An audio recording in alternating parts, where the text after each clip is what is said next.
আসসালামু আলাইকুম। আমি ডাক্তার নাদিয়া সুলতানা আছি টেস্ট লাইফ হসপিটাল থেকে। আজকে আমি কথা বলবো যে বিষয়টা নিয়ে, সেটা হচ্ছে যে আমাদের গর্ভধারণের পূর্বে কি কি নিয়ম কানুন মেনে চলা উচিত বা কি কি নিয়ম মানলে আমাদের গর্ভধারণটা সম্ভব।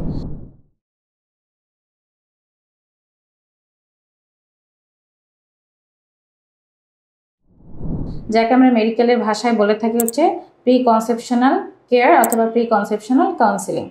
এখন আসি যেটা কিভাবে কি করতে হবে আমাদের, সেটার মধ্যে আসি।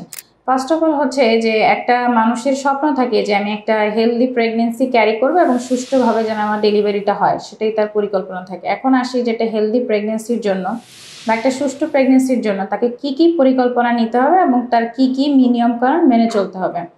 প্রথমত হচ্ছে আমাদের বাংলাদেশে বর্তমান প্রেক্ষাপটে সব মেয়েরাই চিন্তা করে যে আমি একটু প্রতিষ্ঠিত হব বা আমি একটু পড়াশোনা করব বা আমার লাইফটা সেটেল করে তারপরে হচ্ছে আমি প্রেগনেন্সি প্ল্যান করব।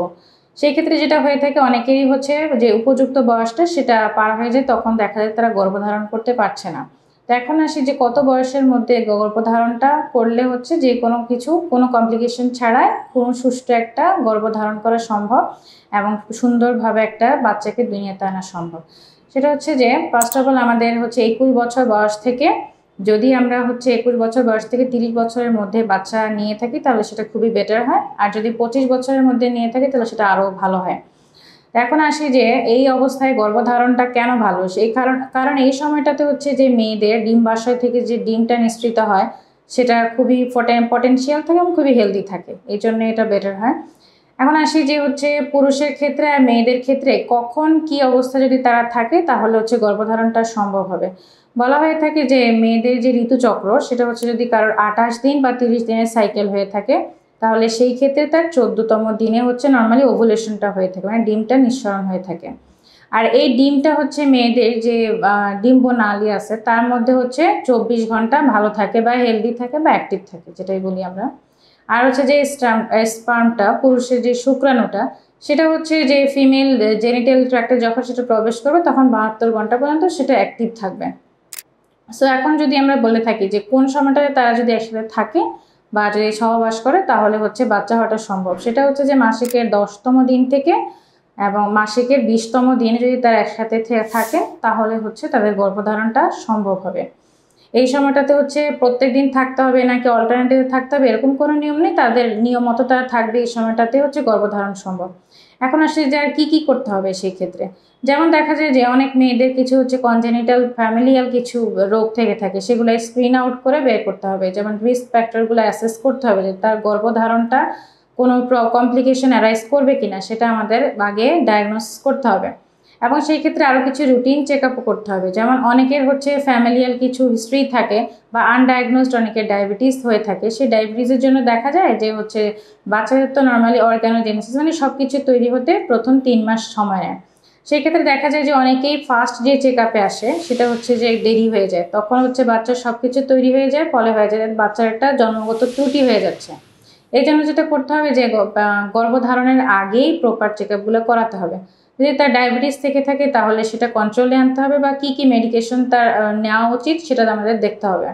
আর অনেকে দেখা যায় যে হচ্ছে প্রেগনেন্সির আগে থেকে হাইপার টেনশন থাকে, সেই ক্ষেত্রে কিন্তু একটা অ্যাবর্শনের ঝুঁকি থেকে যায় বা বাচ্চার একটা ত্রুটি হওয়ার সম্ভাবনা থাকে, সেগুলো আমাদের মাথায় রাখতে হবে। আবার অনেক ক্ষেত্রে আমরা যেটা করি সেটা হচ্ছে যেমন ফলিক অ্যাসিড সাপ্লিমেন্টেশন দিয়ে থাকি। ফলিক অ্যাসিড সাপ্লিমেন্টেশনের নিয়মটা হচ্ছে যে আমরা বাচ্চা নেওয়ার আগে যদি কেউ পরিকল্পনা নিয়ে থাকে তাহলে বাচ্চা নেওয়ার আগে 4 সপ্তাহ থেকে বাচ্চা যদি সে গর্ভধারণ করে থাকে তাহলে প্রথম 3 মাস আমরা ফলিক অ্যাসিডটা দিয়ে থাকি। এটা দেওয়ার কারণটা হচ্ছে বাচ্চার যে নিউরাল টিউব ডিফেক্ট সেটাকে প্রিভেন্ট করার জন্য, জন্মগত ত্রুটি আমরা যাকে বলি সেটাকে প্রিভেন্ট করার জন্য আমরা এটা দিয়ে থাকি। এখন আসি যদি কেউ প্রেগনেন্সি প্ল্যান করে থাকে তো আমরা ভ্যাকসিনেশনের কিছু অ্যাডভাইস দিব, যেমন রুবেলা ভাইরাস, তারপরে হেপাটাইটিস বি ভাইরাসের এগেনস্টে সে ভ্যাকসিনগুলো নিবে, যেটা গর্ভাবস্থায় নেওয়া সম্ভব না সেগুলো সে নিবে। তারপরে আমরা তাকে কিছু হেলদি ডায়েট, নিউট্রিশনাল সাপ্লিমেন্টেশনের ব্যাপারে কিছু অ্যাডভাইস দিতে পারি। এই রিস্ক ফ্যাক্টরগুলো অ্যাসেস করলে সে যখন একটা গর্ভধারণ করবে সেই গর্ভধারণটা হবে সুষ্ঠু এবং সেই বাচ্চাটা হবে হেলদি। এই জন্য তার এই ইয়েগুলো করতে হবে। দেখা যায় যে অনেক মেয়েদেরই হচ্ছে গর্ভধারণ নিয়ে একটা ভয় কাজ করে, দুশ্চিন্তা কাজ করে যে হচ্ছে আমি যদি গর্ভধারণ করি তাহলে কোনো প্রবলেম হবে কিনা, বা একটা সেটা নিয়ে খুবই চিন্তিত থাকে যে আমি কীভাবে কী করব সেটা নিয়ে। সো এই ভয়গুলোকে দূর করার জন্য একটা প্রপার কাউন্সেলিং দরকার, সেটাই হচ্ছে প্রি কনসেপশনাল কাউন্সেলিং। সেখানে আমরা হচ্ছে তাকে বিভিন্ন ডেমনস্ট্রেশনের মাধ্যমে বোঝাতে পারি যে এটা একটা নর্মাল প্রসেস এবং এটা কিভাবে কি তার করা উচিত। তার ডেলিভারি প্ল্যানিং করার ব্যাপারে তাকে আমরা হেল্প করতে পারি, বা তার যে রিস্ক ফ্যাক্টরগুলো আছে সেটার জন্য তাকে আমরা অনেকগুলো অ্যাডভাইস দিতে পারি। যেমন হচ্ছে অনেক পেশেন্টরাই দেখা যায় যে থাইরয়েডের সমস্যায় ভুগে থাকে, সেই সব বাচ্চাদেরও কিন্তু মায়ের থেকে হচ্ছে এটা হয়ে তাদের ক্রিটিনিজম ডেভেলপ করতে পারে একটা কন্ডিশন। তো এই কন্ডিশনগুলো অ্যারাইজ করলে তাকে অবশ্যই মেডিকেল হেল্প নিতে হবে। মেডিকেল হেল্প নিয়ে একটা সুষ্ঠু বাচ্চার জন্য তাকে চেষ্টা করতে হবে। একটা যেটা করতে হবে সেটা হচ্ছে, যেমন দেখা যায় যে আমাদের দেশে বর্তমানে হচ্ছে অনেকেই বাচ্চা নিচ্ছে কিন্তু রিপিটেড হচ্ছে তার অ্যাবর্শন হয়ে যাচ্ছে। এটা হচ্ছে কিছু ক্রোমোজোমাল অ্যাবনর্মালিটির জন্য হয়ে থাকে, যেমন হচ্ছে অ্যান্টিফসফোলিপিড সিনড্রোম, বা অনেকের আনকন্ট্রোল ডায়াবেটিস থাকে, অনেকের হচ্ছে অনিয়ন্ত্রিত যদি উচ্চ রক্তচাপ থাকে সেই জন্য হতে পারে। এইসব কাউন্সিলিং তাকে করে প্রপার মেডিকেশনের মাধ্যমে সে যদি বাচ্চা নেয় তাহলে সেই ক্ষেত্রে তার একটা আনইভেন্টফুল প্রেগনেন্সি সম্ভব। এই জন্য আমি বলবো যে হচ্ছে প্রি কনসেপশনাল কাউন্সিলিং অনেক গুরুত্বপূর্ণ। যে কোনো প্রেগনেন্সি প্ল্যান করার আগে অবশ্যই এই কাউন্সিলিংটা নেওয়া উচিত এবং এই কেয়ারটা প্রি কনসেপশনাল কেয়ারটা অবশ্যই নেওয়া উচিত একটা সুষ্ঠু বাচ্চাকে জন্ম দেওয়ার জন্য। যেহেতু এই প্রকৃতি সামনের দিকে বেড়ে যাবে হচ্ছে গর্ভধারণের মাধ্যমে, একটা বাচ্চা জন্মের মাধ্যমে।